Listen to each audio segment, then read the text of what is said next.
Welcome back to Let's Play Sunless Skies Sovereign Edition. Last episode, we found the wreck of the Parzival in the west of Reach. Right over here. The Parzival was the first locomotive to enter the high wilderness. And its captain, Lieutenant Commander Percy Blythe, well, we found him in a fungal dilemma. So now we are to take him back to London.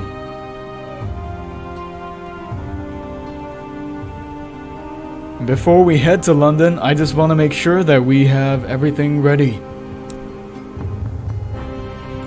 Okay, we have 26k sovereigns. Fuel and supplies.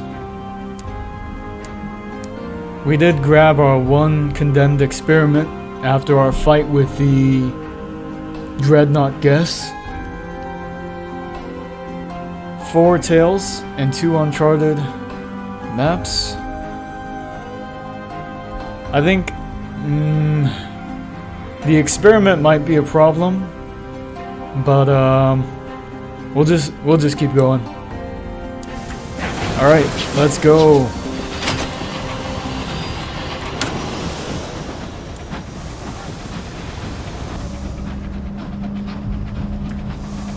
We found the homestead.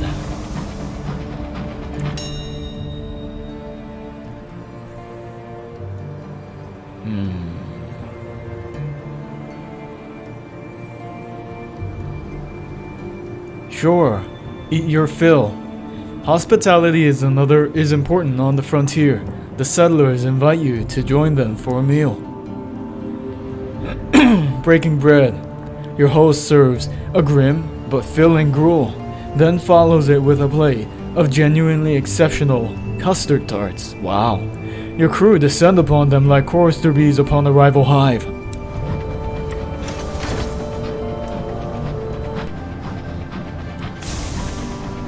Please don't let it be guests.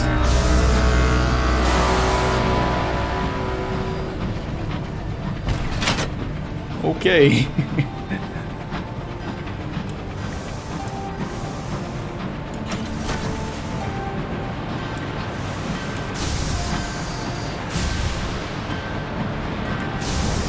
I didn't even see what we picked up.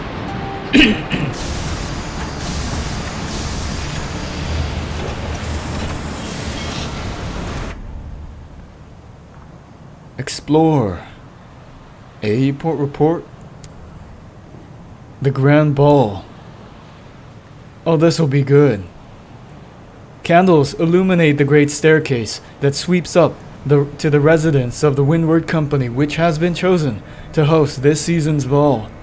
West Enders promenade in their finest hoop skirts and starch collared predominate. White tie is the order of the evening.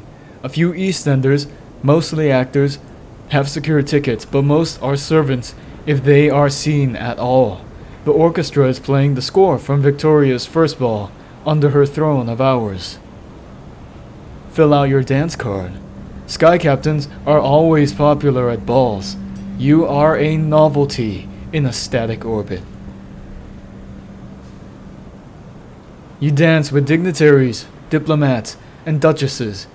You've barely sat down on one of the little benches at the side of the room before you're whisked up again for a waltz or a quadrille.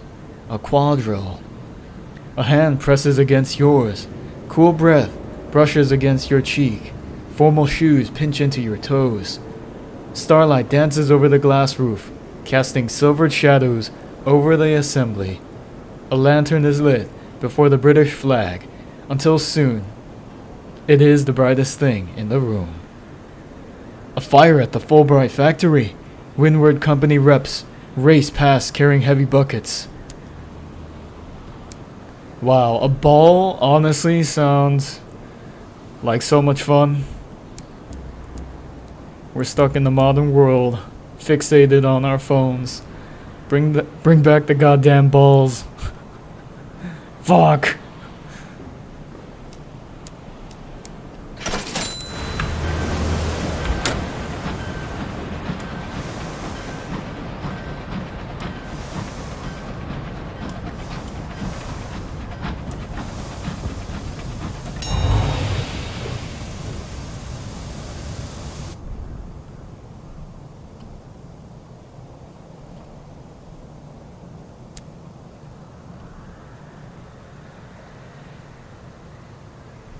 Alright, away.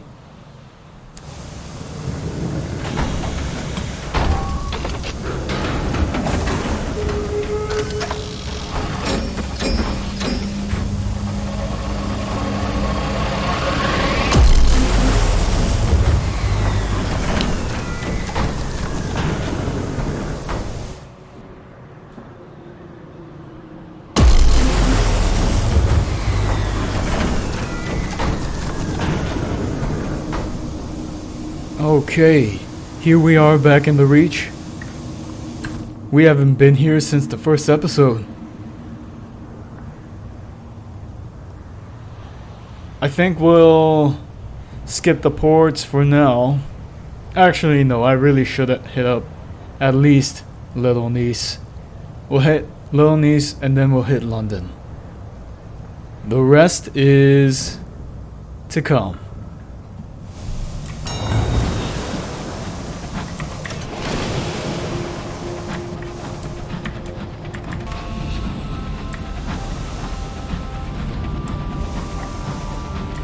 Okay, we're here. We made it to London. The Mother Region. This is unrelated, but I did see a peculiar post on Instagram today, a couple hours ago. The return of the show Dexter on Showtime. 10 episodes, can't wait. Coming this fall. Okay, we've got some things to take care of. We will actually recruit the analytical princess. Increases mirror by 10, which is going to be a good thing. And actually better than the fortunate navigator at this point in time. So, we'll switch her over. Our stats are now as follows. We have 88 irons, 65 hearts. Let's see, what's that? 49 mirrors and 31 veils, which is actually pretty good. Next, we'll explore London. And we'll bring Percy Blythe home. He has been a silent, grim passenger. His eyes are flecked with gold, his cheeks wet with tears. An inquiry at the Ministry in one of their more approachable offices near the station results in an armada of black-clad auditors descending upon your engine. Questions are asked. Crew are probed. Percy Blythe is subjected to a number of intrusive questions, all of which he answers perfectly. His memory and his lucidity seems much improved by his time aboard your engine. He is eager to leave with the auditors when asked.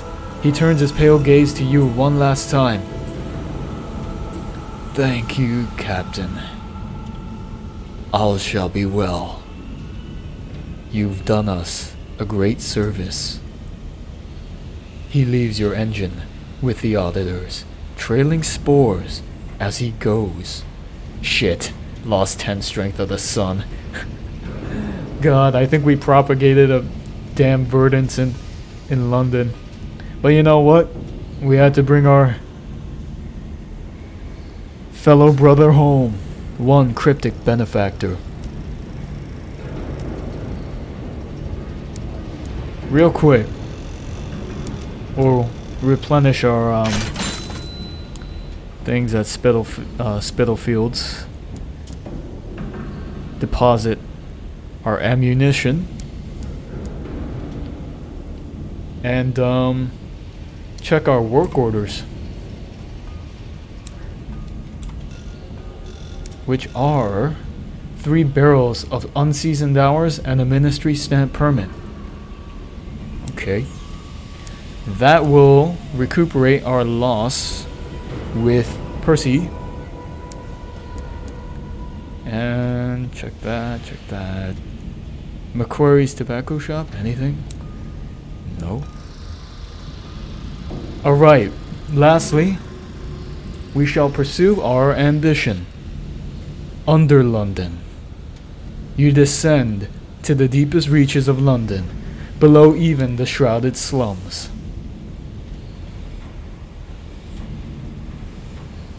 This dim realm is called Under London, and like most under things, it is not mentioned in polite company. Only the most desperate scavengers venture into Under London. Here the city's rubbish collects in the heaps the size of hills. The city's refuse falls like unpleasant, unrelenting rain. Search amid the detritus for the so-called unseen queen. Ugh, where to begin?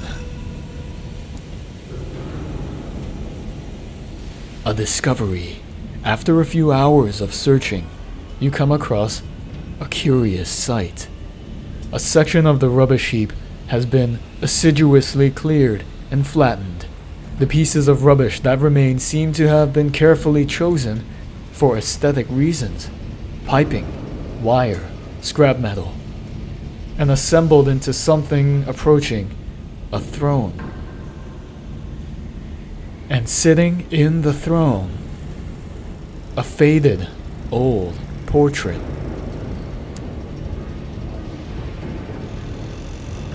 The frame is silver-painted wood. It depicts a noblewoman sitting before an open window, hands folded neatly in her lap. Over her shoulder shines a crescent moon. The face has been furiously scratched out. "I would prefer you not see me like this," says the unseen queen, mournfully. Her voice is melodious, ethereal, and comes from nowhere. Wow, we have a lot of options here. True nature. Ask about the cup. Ask the queen for helping find the cup. Kneel and inspect the rats. Ask why you're having such trouble holding on to reality.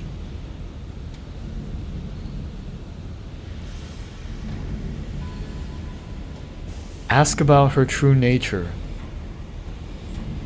Except for her voice, she is just a painting, unless, of course, she is under the light of a non-existent moon. What exactly is she? The queen's confession. "I am a queen," she says, "by right and by law, but I am currently diminished. There are not many ways I can manifest in this world, except through the dreams of my questers. As I said, I would prefer you not see me this way. I would much prefer to speak to you in my proper throne room, surrounded by laughter and light. You are a little closer to regaining your grip on reality, and, it might be argued, sanity.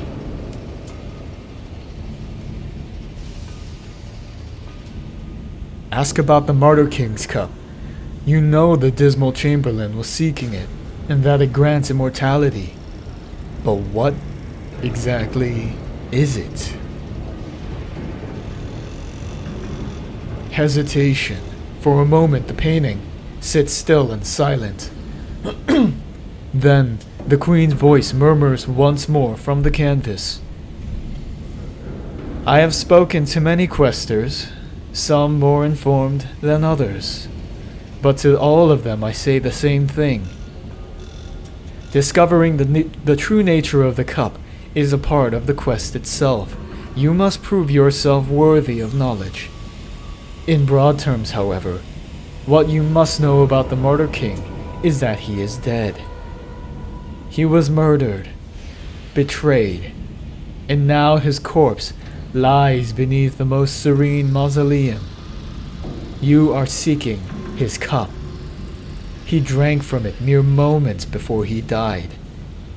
If you recover it, it will make you immortal. So the Martyr King is the king of ours. Why is he called the Martyr King? Ask the queen for help finding the cup. When you ask, the rats cease to scurry and the flies no longer buzz. The queen's portrait sits silently on a rusted throne. The minute to midnight. If you begin this journey, you will be part of a very exclusive fellowship. There have been many questers for the cup before you. Some still search to this day. She pauses. For all, the first trial is the same: to acquire one of the minutes to midnight. And what is a minute to midnight? A sword of black iron used to puncture the Martyr King's defenses before his death. To hide this crime, it was broken into innumerable fragments and dispersed on the winds. You only need one of these fragments. Your best hope is to take it by force from another quester. Okay, where can we find a fellow quester? Someone whom you can challenge and hopefully win their fragment of an ancient sword. The first trial. You have the journal of a fellow quester in your possession, do you not? Perhaps he should serve as your first challenge. I sent the Chamberlain to prove his worth by battling a demon in the Brabazon work world. Pursue him and challenge him for his sword. The Chamberlain is at Brabazon and he's fighting a demon? Okay.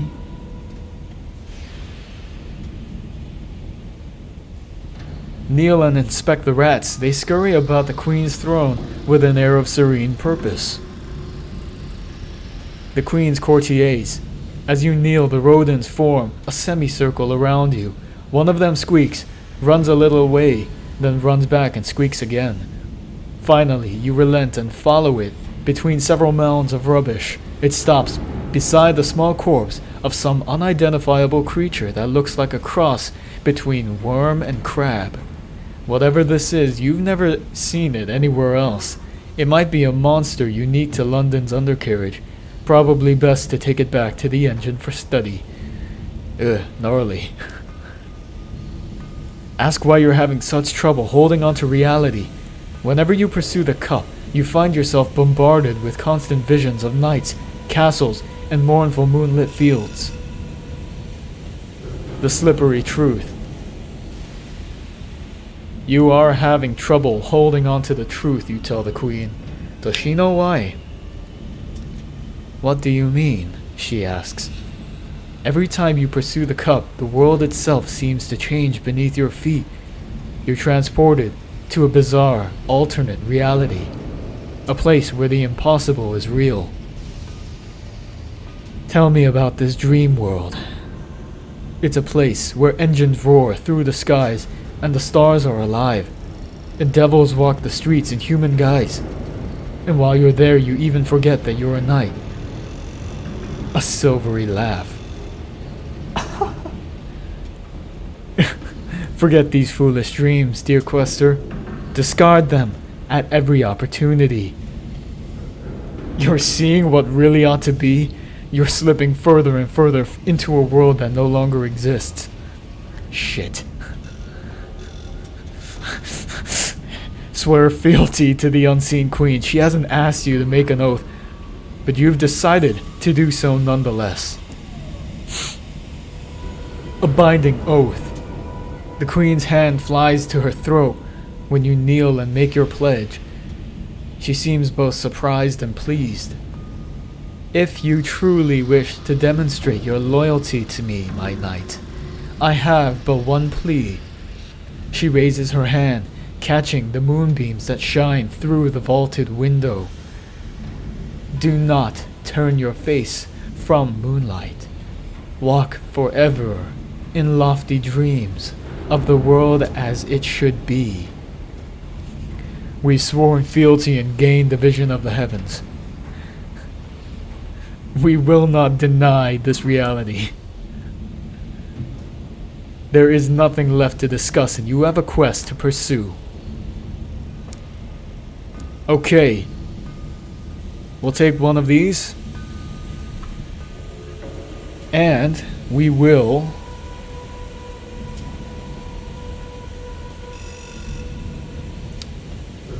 check out the saying. Hearts at 65, the Watchers in Azure. Gimme. And we need a Zenobia Scythe. I think there was something at Veils, Mirrors. Oh, right. We'll take the Vala as well. Leave the bank. Switch out the gun.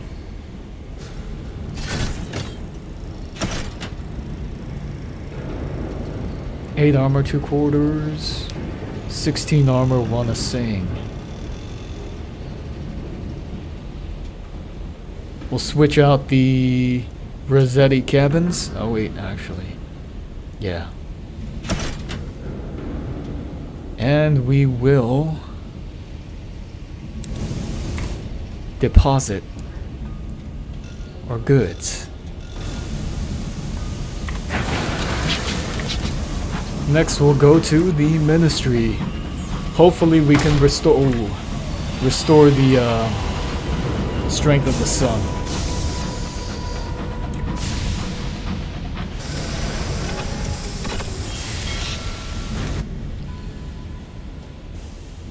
Office of Works. Here we are. Order 809-J. He clears his throat and reads, an additional 300 weight of good hours, unseasoned, appropriately franked and authorized. He glares at you. Hear that? Franked and authorized. None of your contraband.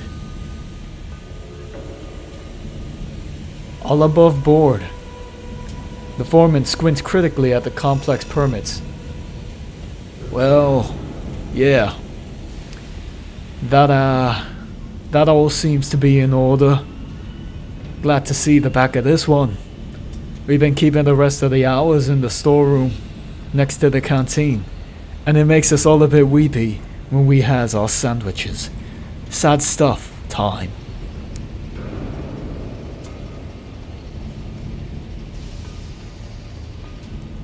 Two munitions, 1 experiment. We'll switch it out.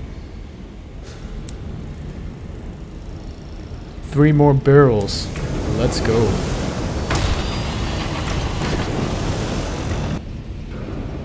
A cage catch? Okay. Take my leave.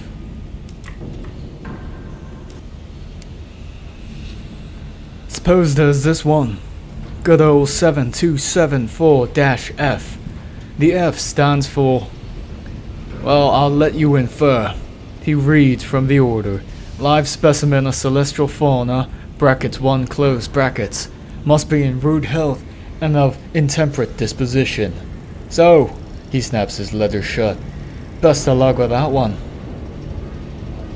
Am I speaking in a Scottish accent?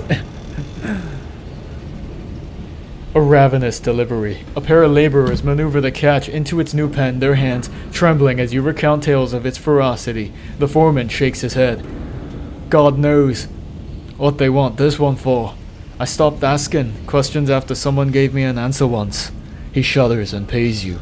63. Bombazine. We have those. We'll take 2 of those.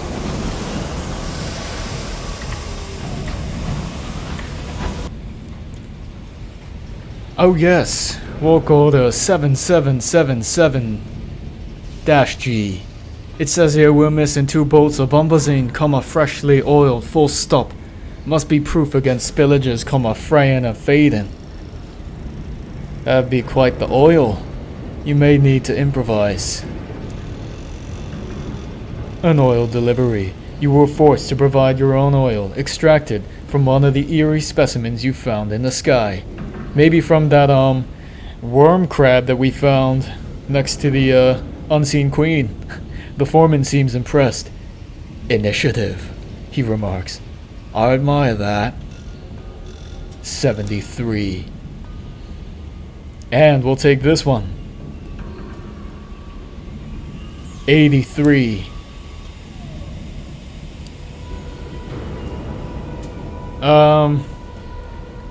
We'll do it. We'll do it.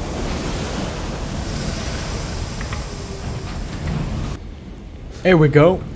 Order 8446-D. Still needs an explosive. Not your regulation shot and shell, neither. Something with heat to it. Enough to turn glass to gas. You might need to box clever here. Alright, 93. Ingenuity, your foreman pales as you show him your improvised experimental explosive. Christ almighty. Masterson, take this away. Carefully.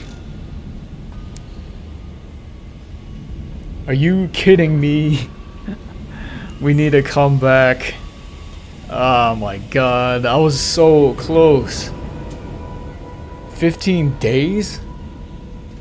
I don't know how quickly time passes. You're really gonna do this to me, game? Fine.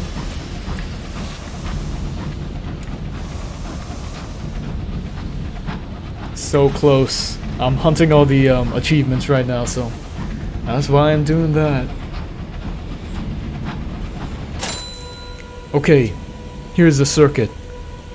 Clockwork Sun, Royal Society, Woolbury, and then we head back.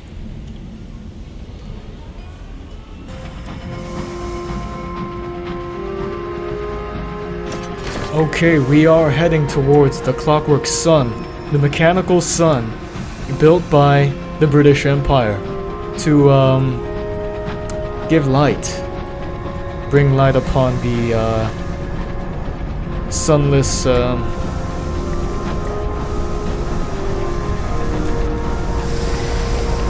sunless city. Oh, Sunspur. The dock is rarely used, and its maintenance has lapsed. There's evidence of rust and metal strain, but only of non-crucial components. It's safe to stop for now. Once inside the dock, the sun's scouring light is diminished. Scavenging with the dawn rats. Perhaps not. Arrival at the sun. An outpost on the roaring edge of the sun, shielded from malevolent light by an eggshell of stained glass. Shrug into your suit. An engineer sprays you with a substance that smells like lemons gone wrong and searches your pockets, a cursory effort at best. They seem distracted. Ooh, sunlight seeps like syrup through cracks in the stained glass ceiling. The floor shudders in time with the churning machinery far beneath your feet. The air has a tang of chemicals, bonfires and rain. Pistons pump, cogs turn, and suit-swaddled figures tend to the engineering, bellowing over the shrieking metal. Write a port report. The Clockwork Sun is the preeminent symbol of the Empire's heavenly dominion. The newspapers in London call it enduring, everlasting, eternal. The heart of the Empire. In response to your questions, the engineers shrug. The day dawns, the sun brightens, the night comes, the sun dims. What more is there to say? Some of them seem so exhausted they can barely stand. They insist it's proximity to the sun that affects their sleep. Yeah, you know, you definitely need darkness for the melanin to work during sleeping. You now have one yearning burning. Yearning for what? Vaults, glass house, sundial, sequencer. Azimuth. 500 experience, okay. Azimuth is an enormous sundial without shadow, its roof topped by a golden shark fin gnomon. There are still racks of yellowed pamphlets on the walls. It once served as a kiosk, selling tickets to sunspotters, the pilgrims and tourists that were expected to flock here. These days, it's more like a temple. Frescoes on the curved walls depict the triumph of the new sun over the old. Too yearning. I'm scared. Access to the sun-shattered dome. The sequencer has a request. Together, we can help the less fortunate, he says. You will be compensated for your time. A figure in a yellow-collared protective suit is delivering a sing-song sermon to mostly empty pews. The dazzled sequencer looks up, delighted at your approach, and hurriedly wraps up his speech. He offers you tea with a flash of 2 white teeth. What's your request? A charitable mission. There are many poor souls out there in need of our help. Beleaguered, ignorant masses. I've never met them, but I'm sure they exist. He pauses to wipe his eyes. When we lift them from their contemptible state, perhaps they will come to appreciate the greatness of the sequence. He sends an orderly to fetch a wooden crate. Once it's set down before him, he wraps the lid proudly. 600 manuals on how to correctly tie a bow tie. Deliver these to Brabazon, and I'm sure they will be immensely benefited by their improved understanding of the etiquette. Oh boy. The sun. Glass house. There's a dozen signs warning you to stay away, each more insistent than the last. The engineers shout, but they're too busy to stop you. Speak with the prisoners. Ugh. Some of the prisoners are shining at the seams. Some have eyes of curdled glass. A fractured face turns to watch you. A few are singing in praise of the sun, mouths bloody and throats tattered. You should perhaps be horrified, but the song wraps tender chords around your mind and numbs you. Glass crunches underfoot.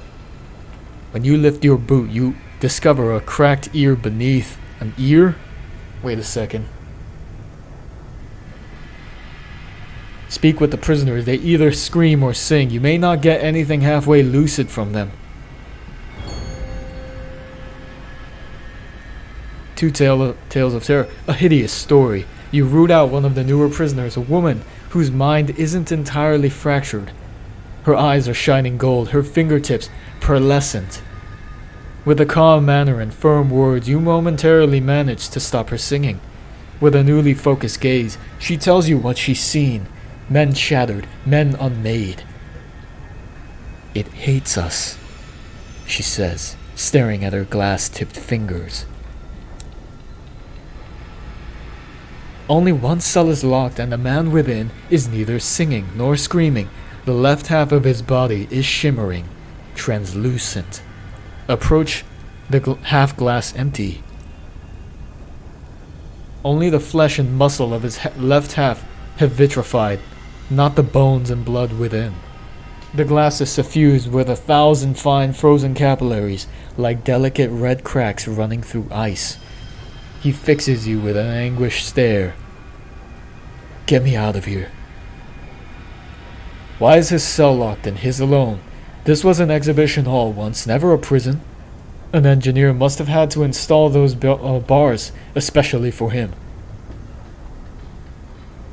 The empty's conviction. The others would not leave even if they could. Their minds are lost. The empty attempts a one-sided shrug. And, well, the Empire sent me here because I was smuggling sunlight from beneath, back before the horizon closed. When I sold it, I told my customers that the light from the clockwork sun was toxic, and true sunlight was the only cure. Ended up causing a minor panic in London.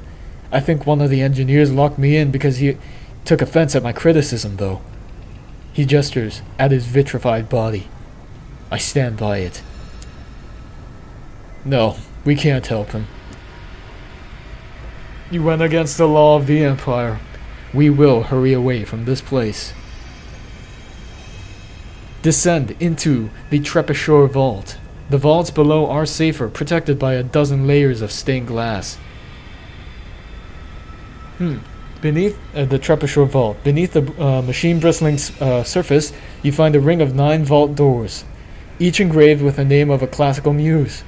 8 are locked and barred behind signs saying things like vacant, or under renovation, or in one case, unfortunate chronological discrepancies.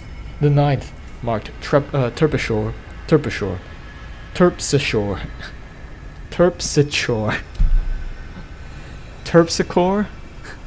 is the only door open to you. When you enter, your footsteps ring through terp-siko-ree, through dusty barracks and abandoned canteens. These are the engineers' quarters, but they are all on the surface working, except one. The broken steward has been working on the sun since before it first shone. She has been here far, far longer than any of the engineers above.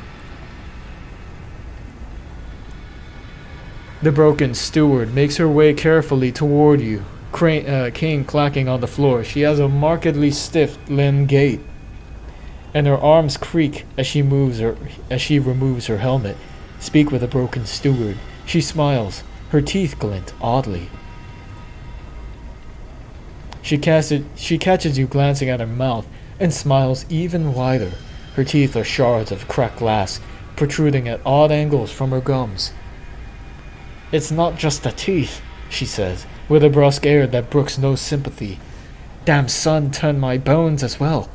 Terrible nuisance, really. It gets in the way of work." You notice her fixed neck, her stiff limbs, her careful movements. "It's not too bad," she says. "Good thing I like soup." Okay. And, well, that seems to be that. We'll take some fuel. Actually, maybe one more. Let's get far away from this thing.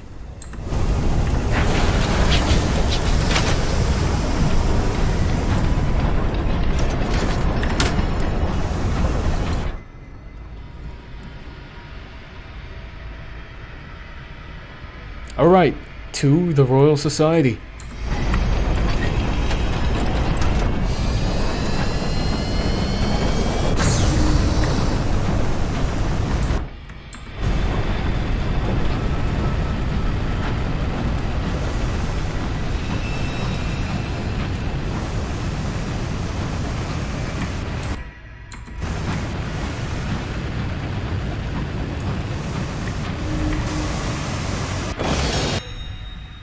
A windswept habitation. The Enterprise of Albion does not rest. Its skies are littered with abandoned construction, derelict factories from its earliest foundation, homes that have yet to be lived in, workshops for industries that proved irrelevant in the heavens. A failed factory stands here. It is turning, slowly, into glass. Its edges gleam sharply in the light of the clockwork sun. Rest and recover. The factory, half vitrified, is unsettling. The sky, seen through its glass walls, is stretched and distorted, but the crew needs rest. Respite. You find a row of small offices at the back of the factory. The glassy encroachment has yet to reach them, and the crew settle in, singing sky songs, telling tales, and making the most of their ration of whiskey.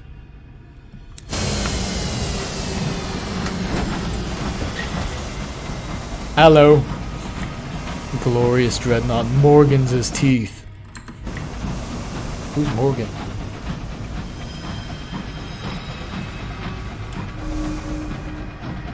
Here we are, the Royal Society. Oh.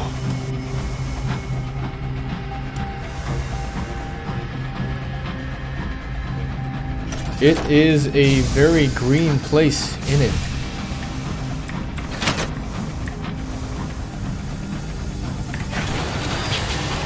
To the Eyrie House. The Eyrie. Pretty mansions of stone and glass rise above the verdant gardens, while below machines whir and groan. A persistent sound of hammering pounds through the air. The Royal Society. The words nullius in verba are written across the stonework above the great bronzewood doors. Introduce myself. Her renewed majesty has granted these grounds to the finest minds in Albion to work here. Their purview is to invent, to hypothesize, to discover, and most crucially, to watch the stars. An offer of work. The mellifluous president greets you. He directs your attention to the new marble on the floors, to the cheery portraits of distinguished Royal Society members lining the hallway, and finally, to the very large portrait of himself in the plush library. We do like captains here at the Royal Society. We need our space and frankly our comforts to think. But it is you brave souls who do the real legwork. Extremely educational. If not, our gardens are extremely fine, as is our conversation and the port. We will wander the gardens. The Royal Society have left their gardens to run wild, though an attempt was made at some point to tame them.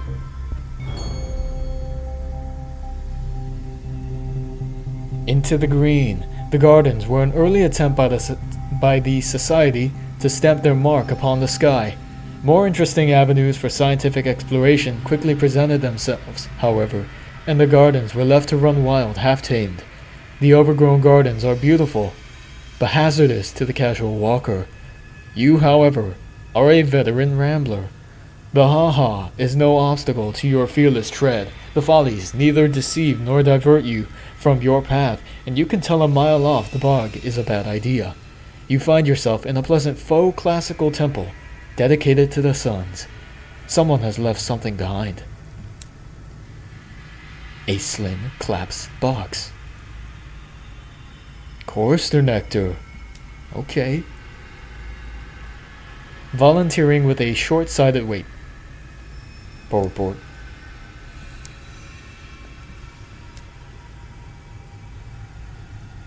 Volunteering with a short-sighted professor. Volunteer a crew member instead. A short-sighted professor runs up to you at the docks. Where have you been? You are my new test subject, yes? Hurry up. Nah. No risk to my crew.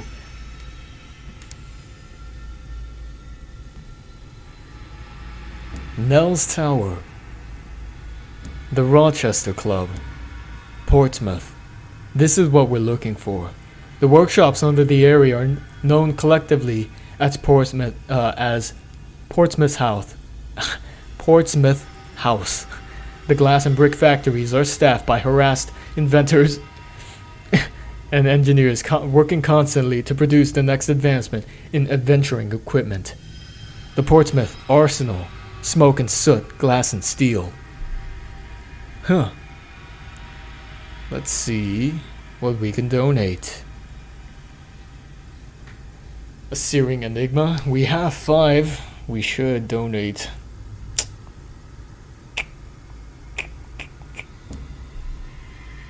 The workshops. Visit the Inscribed Tinkerer. The Inscribed Tinkerer likes her workbench tidy and her tea as strong as the devil's opinions. She believes in iteration of technology, of society, of people, and her inventions are intended to mitigate specific dangers and obstacles of the high wilderness. Her tea-stained notebook bulges with blueprints, and her skin is covered in inky treatments of the correspondence. She raises an eyebrow as you enter her office. Thank God, I was in need of a break.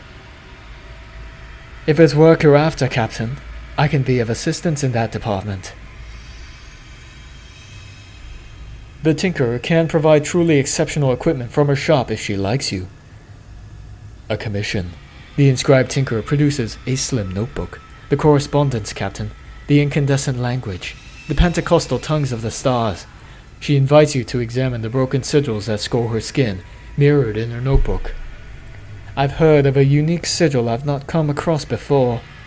It's been cited by students in Traitor's Wood, by an old friend in the mausoleum, and by my least favorite person in Pan. As a captain, you could get to those places and confirm the sighting. I give you access to a few of my unique designs should you wish to help. We'll hit up the Most Serene Mausoleum. Yeah, we need something from you, Miss Tinkerer. We're not using the eccentric, so let's drop her off. A second home. Repair? 40. I don't need repair. The driver? Are we using him? Yes, we are. No races today. Or ever. Let's see, what's at Nell's? Guzzle the port.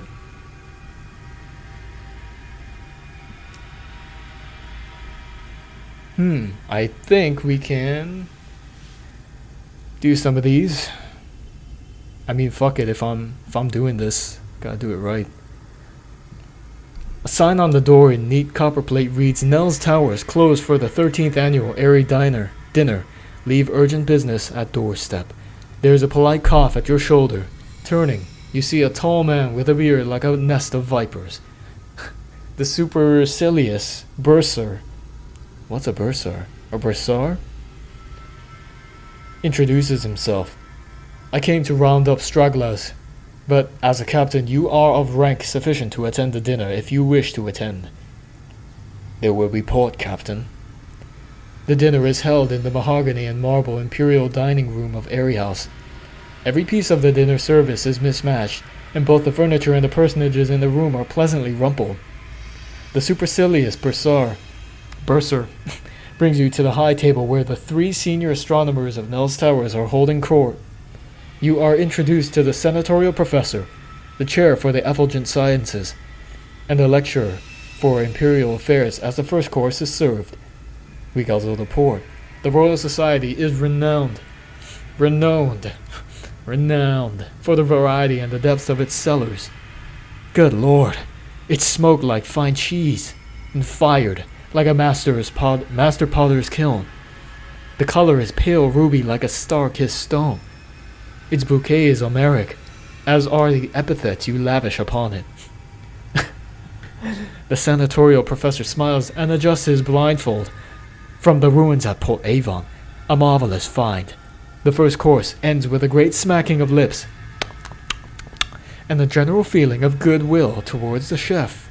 The supercilious bursar passes the dish of buttered potatoes with an oily smile. The conversation continues, lubricated by Herculean quantities of port, buttered potatoes, roast squirmings, sautéed Hibernian mushrooms are devoured in between rhetorical thrusts. So the lecturer in imperial affairs, she's rationing her port with water and visibly holding her tongue. The government woman. The lecturer keeps her voice low and produces a pen from her iron bun. She scribbles on her napkin as you explain your recent history. They resent me here, you understand. I was a direct appointment by Her Majesty's government. They dislike being reminded who holds the purse strings. The second course ends with a lecturer in imperial affairs telling a rabble-ribald joke, and a hearty toast to the continued health of all present. And the chair for the effulgent sciences, she is drawing something on the napkin. A question of precedent. Are those limbs? Rays? She smiles widely. Something I saw last time I was permitted to use our great scope. Honestly, what's the point if we have to ask permission every time we move it? Did Isaac Newton need King Charlie's permission to discover gravity? The third course comes to a close with a great groaning. Oh, and heartfelt but false protestations that one couldn't possibly manage cheese and biscuits after all this. And lastly, the senatorial professor, the blindfolded cantankerous astronomer of old London, will be your patron. What? I wasn't reading it. I chose this guy. He reaches out to shake your hand. Well, at least he's a part of old London.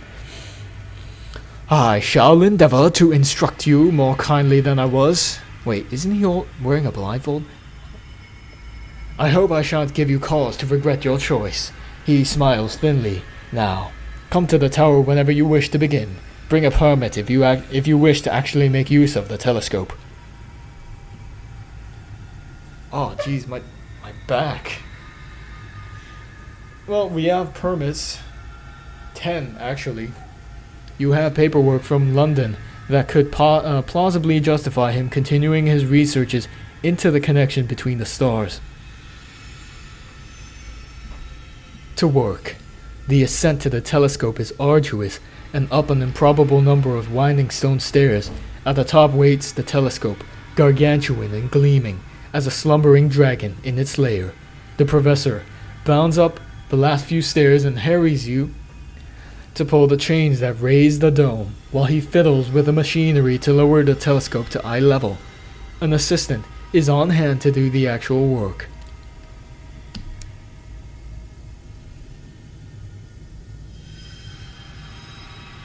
Read the patron's latest reports. Discoveries. Progress.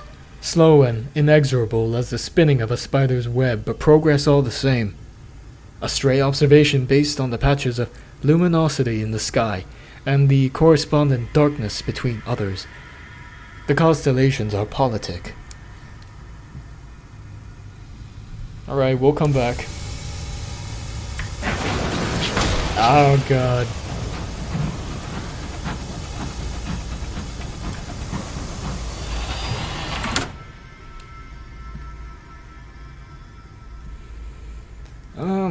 Actually, I think I'm gonna call it there. I am gonna keep recording, but for now we'll call it.